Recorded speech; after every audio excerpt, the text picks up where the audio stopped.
unajua mimi niko na ma ex wanne wote waliniacha. Mbona unaachwa? Kwa hawaini hakuna mwenye ushaiacha. Why are you always the victim? That's a red flag. Yes. Maybe wewe ndio shetani. Okay. Si shetani. Maybe wewe ndio problem. Si unaficha mtoto 3 years in marriage. Ndio unaanza kuniambia, nikwambia kitu na usijam. Family backgrounds. Family backgrounds. Does this guy come from a polygamous home? Or this girl? Was this person raised by single parents? Divorced parents? Was this person orphaned? Were they raised by present or absent parents? Or even abusive parents? It molds that person. There are some young people who are young fathers. You are a baby daddy. And all you do is send money to your baby mommy. And all you think you are doing well. Listen, you are a failed father. And I'll tell you why, with a lot of love.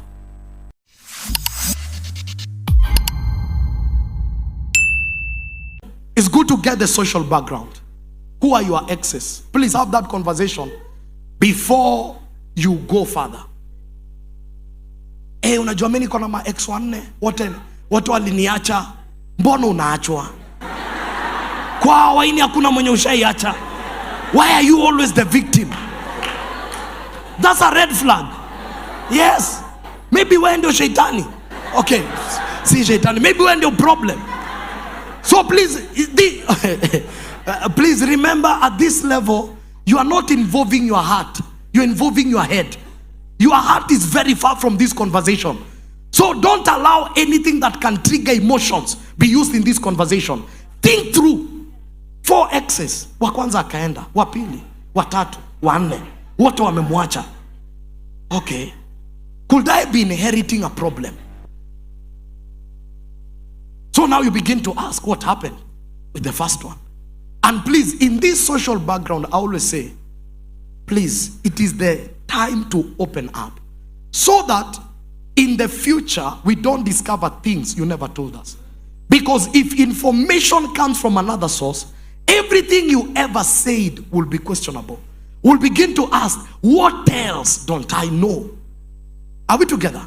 And I would like to you, some people have very ugly past. That social life. There are times I remember we used to talk with my wife, tunacheka. Ananipa stories zake za dunda, na mimi nampa zangu za dunda. Na imagine that wife yangu amelewa. You know, hizo tu mapicha unacheka. You know, at that time, it is in the past. You can't change the past. Are we together? But now you are meeting at a place where you want to make the future. Imagine if she never gave me those stories. Then I am now a pastor. Then mtu akuja niambie, "Pasi, come." ETBT. Unajua udem? Huyu mwenye ako juu ya meza unamjua? And then unauliza, who did I marry? And it is some of these things we are trying to cover up, trying to look like that ideal husband and wife that later people discover, and you build on a platform of no trust. And it is this open. There is a level you reach and you say, this is me, take it or leave it. Yeah, when I was informed I got pregnant and I have a child. So I'm a young mother. Si unaficha mtoto 3 years in marriage. Ndio unaanza kuniambia, nikwambia kitu na usijam.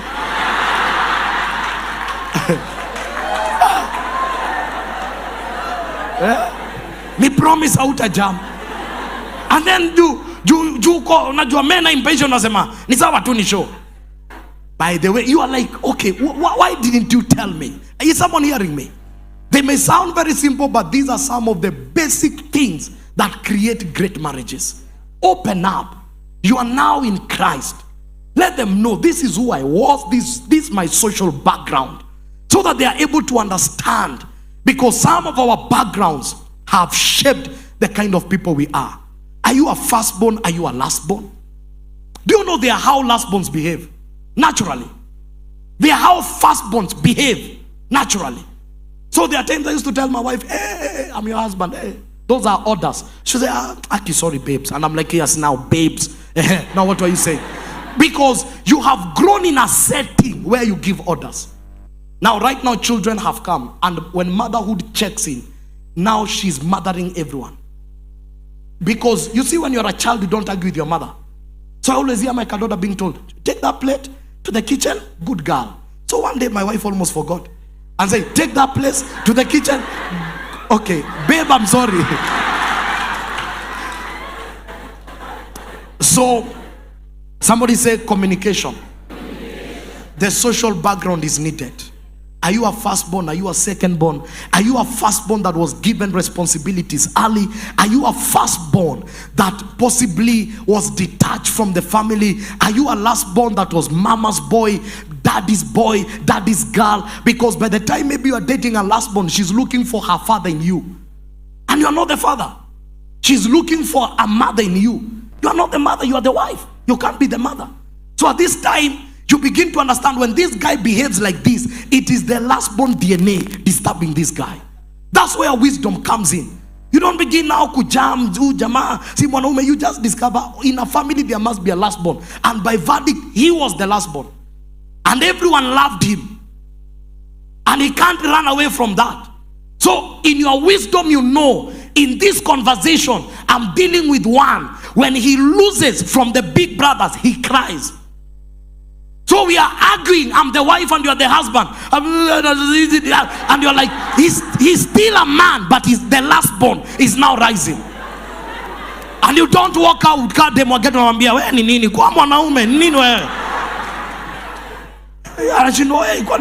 Did I marry a colleague? At that time now, as a wise woman, you tell him, kababa, in your heart. Kababa tule. In your heart, not loudly. And if it is a girl you now know as a man, you are dealing with lastborn tears. In your heart, you begin to say, come on, Nisawa. The second thing you need to understand is family backgrounds. Family backgrounds. Does this guy come from a polygamous home? Or this girl? Was this person raised by single parents? Divorced parents? Was this person orphaned? Were they raised by present or absent parents? Or even abusive parents? It molds that person. When a person comes from a polygamous home, they have no problem. The father was married to many women. And you come from a strict Christian monogamous home. And you sense he's innocently not against polygamy. In fact, even as he's marrying you, he's thinking how after a few years he can get a second. And he's innocent.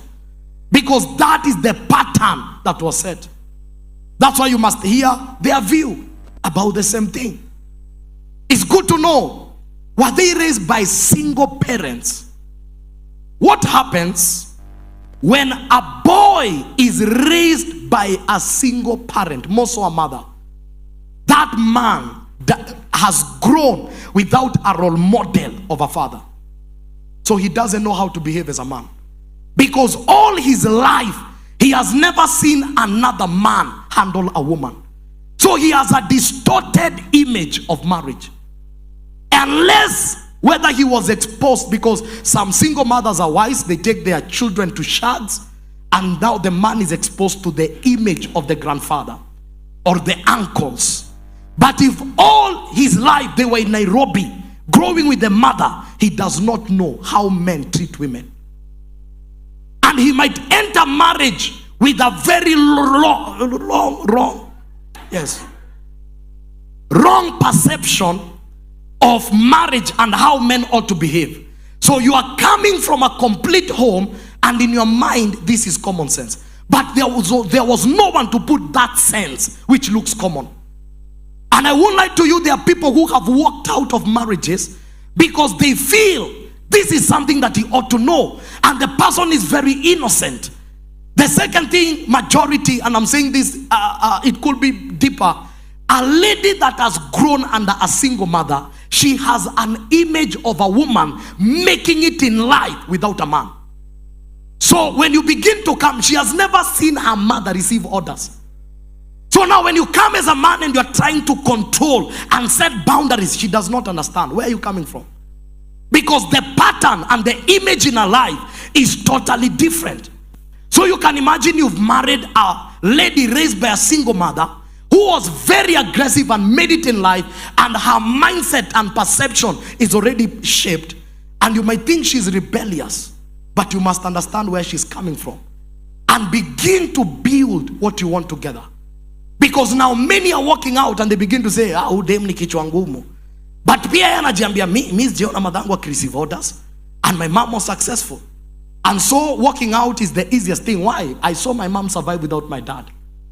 And so these are conversations. And I'm sharing this because by the time you are stepping in, you already know who is this person. We are products of our environment. Some people grew in homes where parents were absent. That is the model. That's the model.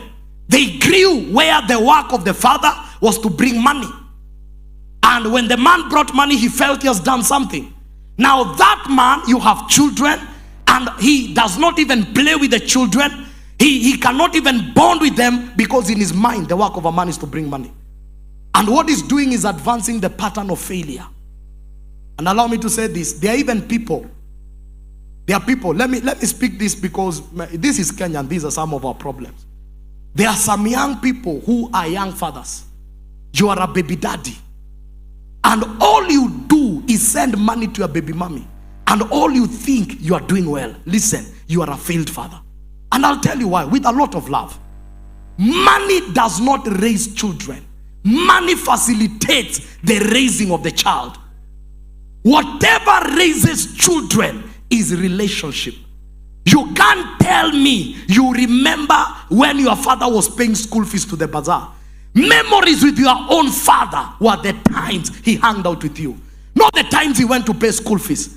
So money is good, and money goes to the hospital and not to the child. It goes to the school, not to the child. It goes to the vendor of clothes, not to the child. And it is not, you can even take your child to Dubai and 70% you're on phone. Those are not memories. You are wasting your time. It is that time you hold that child, unamtupa juu kanarudi kakicheka. Those are the moments that children cherish. So if you are here and by one way or the other you messed up and you're a baby daddy, please advance a relationship.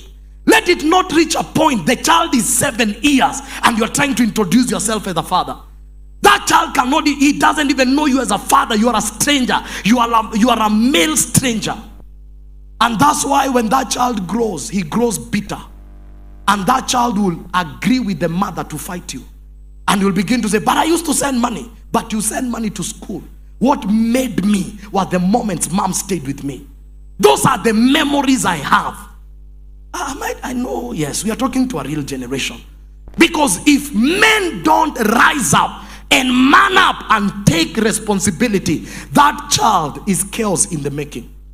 When that child begins to get married, he may not even know how to treat women. He never saw a model that rose to even take care of him as a man. And that boy might grow with a very distorted pain. Some of us, we are victims of that pain. You know that. Your father was not there. You had to fight through life to find your way. And your aggressiveness is not sponsored because of success. It's sponsored out of pain. You don't wake up because you want to succeed. You wake up because there is a man that failed you. And so pain became the trigger of your activities. Bonus fuel. And anyone that has grown in an abusive home, and there are two things that happen. When you grow in an abusive home and fail to forgive, you might abuse the person unknowingly. That's one of the reasons why unforgiveness is risky.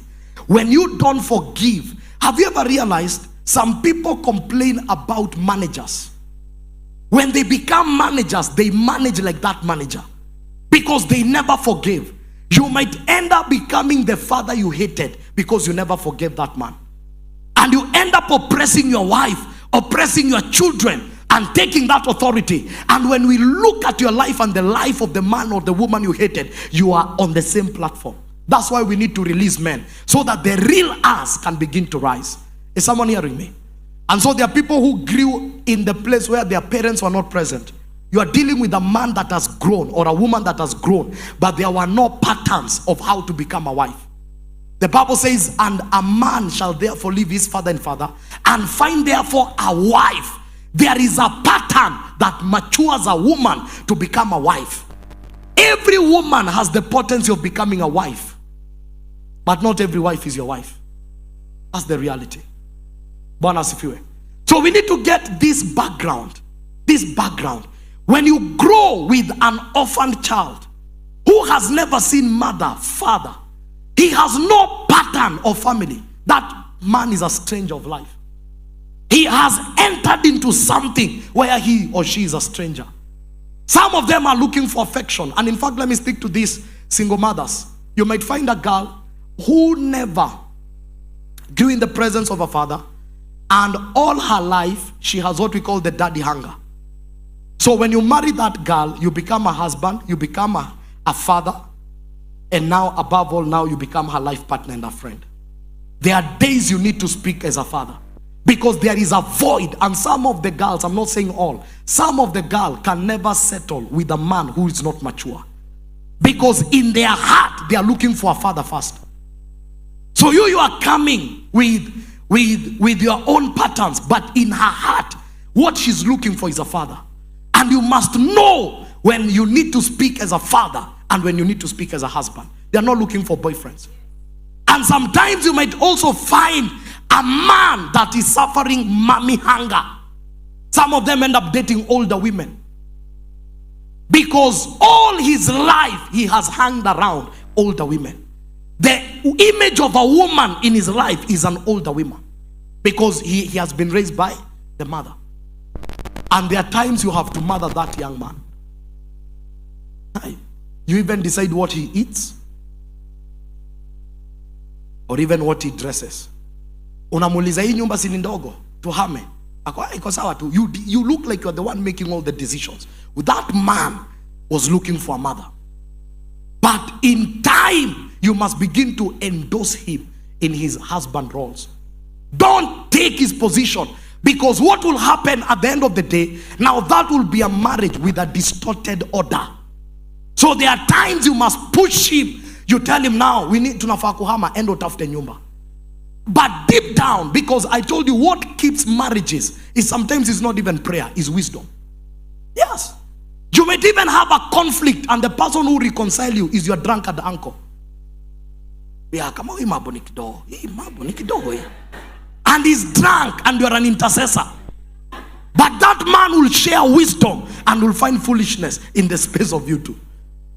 I know there is a place of prayer. That's why I say let's talk about earthly matters today. There is a place of prayer.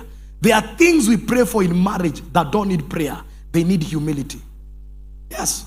There are times we used to argue with my wife, and I used to know I'm the problem. And then I will go cool down and tell her, I'm sorry.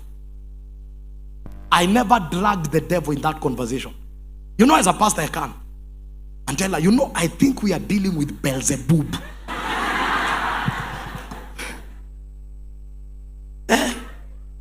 Say yoni kiburi. Like that time, we are still on communication, right? In communication, you need to also pursue what we call spiritual patterns. Spiritual patterns. This guy or this girl, what are the patterns? Place is a witchcraft. The grandmother was a witch. The mother right now is a witch. Yeah, because you inherit battles. You get married to a man whose grandfather is a witch and is alive. And the next thing, you can't get pregnant, because this man has beef with the grandfather and he said, Utaona. Now you are fighting battles. And that's what begins now to give marriage spiritual purpose. You don't just select sometimes colors because you love colors. Some of those colors need to have prophetic element. That's now the spirituality. You come and say, I have seen the pattern of divorce in our family. And that thing, if we are not careful, if we don't deal with it in prayer, we are not safe. I have seen the pattern where men die and women are left as widows in my family, and you begin to deal with that. You realize in this house, it's like there is a pattern of single mothers. every first marriage does not work, and now you want to marry from that house. These are things you must discuss. Generational patterns, generational battles. Talk of family diseases. One day you'll get a child and you hear you married from a home where there is diabetes. And it is transferred by a gene. Oh, Jesus. Am I messing up your dates? Oh, it was lovely. The next thing you'll text is, it was very informative. Give me 2 days to intercede and hear the Lord about this matter. Those family battles, I need to hear God. This matter of emojis, of you are shedding tears and then munches all over. And then now you will know dates are for data. So that you don't get in marriage and then you are surprised. And you begin to come and say, Pastor, spiritual war, my marriage is not working. Work on the foundations early. Work on the foundations early. And these are some of the things you check. Are we together?